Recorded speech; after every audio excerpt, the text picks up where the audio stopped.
এই তো চিকেন সবজি চপ বানাবো, ওগুলা দিয়ে এই যে মুরগির কিমা করছি আর রুটি বানিয়ে নিচ্ছি। তো ভিডিওটা যদি পুরো দেখতে চান তো আমার ভিডিওটার সাথে থাকুন, খেতেও দুর্দান্ত হবে। আসসালামু আলাইকুম, প্রতিদিনের মতো একটা ডেলি ব্লগ নিয়ে চলে আসলাম আপনাদের সাথে। যে যেখান থেকে আমার ভিডিওটা দেখছেন আশা করি সবাই ভালো আছে। তো আমি একটা রেসিপি করতে চাইতেছি আজকে অনেক দিন যাব। তো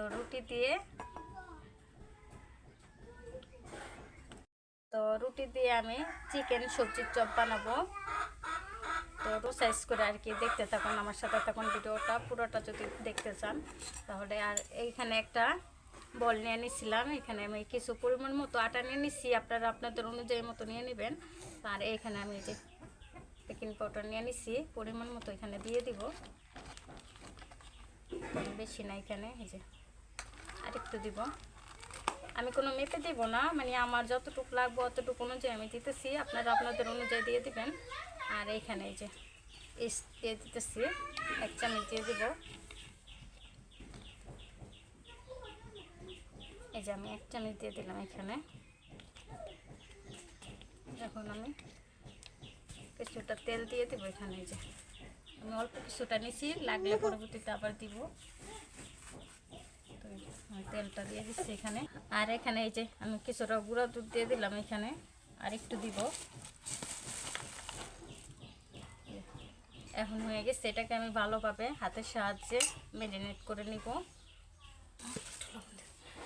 আর এখানে এই যে কিছুটা লবণ দিয়ে দিলাম, এখন দিয়ে এটাকে আমি ভালোভাবে আগে মেখে নিব আটাটাকে। আমি পানি নিয়ে নিচ্ছি, এটা কিন্তু হালকা, আপনার কুমকুম গরম পানি নিতে হবে, বেশি গরমও না বেশি কম না, হালকা যেন হাতে সয় এরকম পানি নিতে হবে।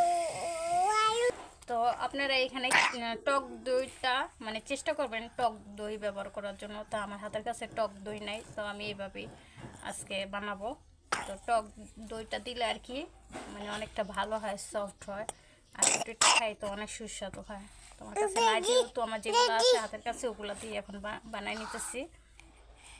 যে ভালোভাবে আর একটু পানি দিব এর সাথে আমি।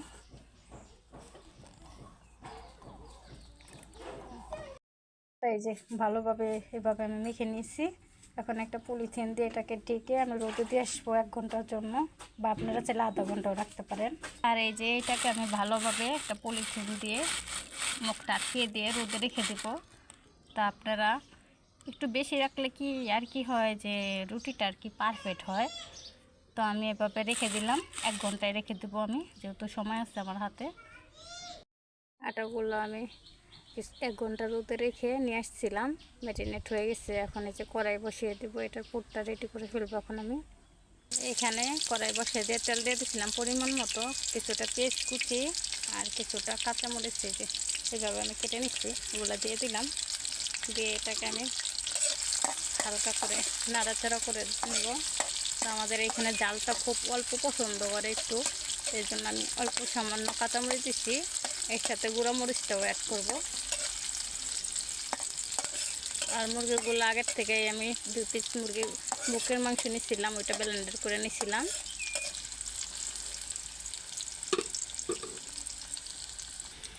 আর এই যে এটাকে আমি হালকা একটু ভেজে নিচ্ছি। এখন যে মুরগির মাংসগুলো আমি ব্লেন্ডার করে রাখছিলাম আর কি, মুরগির কিমার মতো বানিয়ে রাখছিলাম, ওগুলো দিয়ে দেবো। এগুলো এখন দিয়ে দিব। আর এগুলো দিয়ে দিচ্ছি, দিয়ে এখন এই যে ভালোভাবে এটাকে আমি নাড়াচাড়া করে দেবো।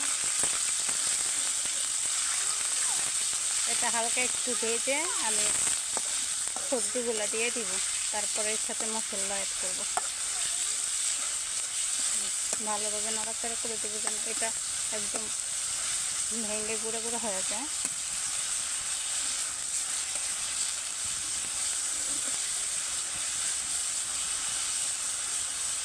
আর এই যে মুরগিটা এভাবে ভেজে নিচ্ছি, এখন আমি সবজিগুলো এখানে দিয়ে দিব।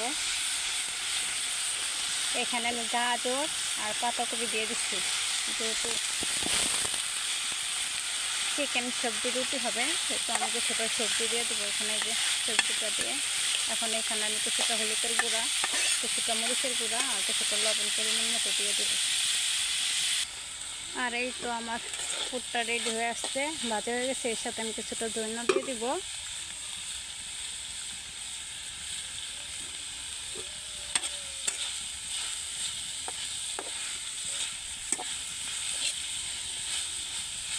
একটু নাড়াচাড়া করে এখানে আমি কিছুটা সয়া সস দিয়ে দিব এখন। তো আপনারা চাইলে দিতেও পারেন, নাও দিতে পারেন। তো আমার সয়া সসটা অনেক পছন্দ, এর জন্য এখানে আমি দিয়ে দিব।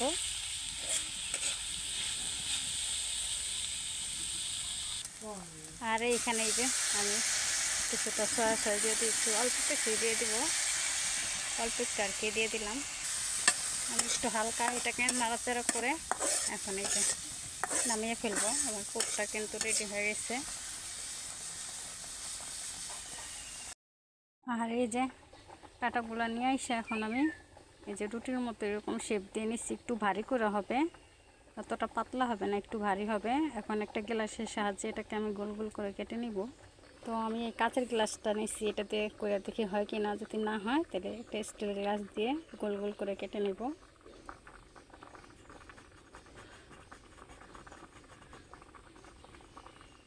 না, এটা হয়েছে পারফেক্ট। এটা দিয়ে কেটে নিলেই হবে। এভাবে আমি সবগুলা রুটি গোল গোল করে কেটে নিব।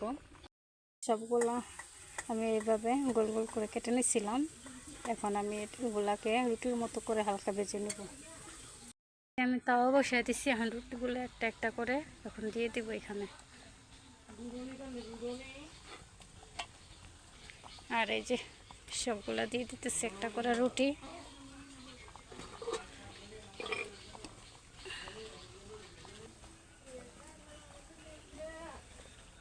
আর এই যে রুটিগুলো এইভাবে আমি উল্টিয়ে দিয়েছিলাম, হালকা একটু ফুল উঠছে দেখছেন। তো সবগুলো রুটি এইভাবে আমি ভেজে নেব। তো আপনারাও এই রেসিপিটা ট্রাই করে দেখতে পারেন। রেসিপিটা অনেকটা খেতেও অনেকটা মজা হয়। আর এই যে রুটিগুলো সব এভাবে ভেজে নিয়েছিলাম, এগুলো এখন চাকু দিয়ে মাঝখান দিয়ে ফেরে নেব আমি। আর এই যে দেখেন এইভাবে আমি রুটিটা ফেরে যে পুরটা রাখছিলাম পুরটা ভিতরে দিচ্ছি আর সস দিয়ে দিচ্ছি। তো এই তো, আর এই যে রেডি হয়ে গেল আমার চিকেন সবজি রুটি চপ। তো আপনারা অবশ্যই রেডি হয়ে গেল আমার চিকেন সবজি রুটি চপ। তো আপনারা বাসা অবশ্যই ট্রাই করে দেখবেন এই রেসিপিটা অনেক ভালো লাগে। বাসা ট্রাই করে দেখবেন অবশ্যই আপনারা। আপনাদের কাছে আশা করি ভালো লাগবে। তো ভিডিওটা আমার এই পর্যন্ত। আল্লাহ হাফেজ, সবাই ভালো থাকবেন।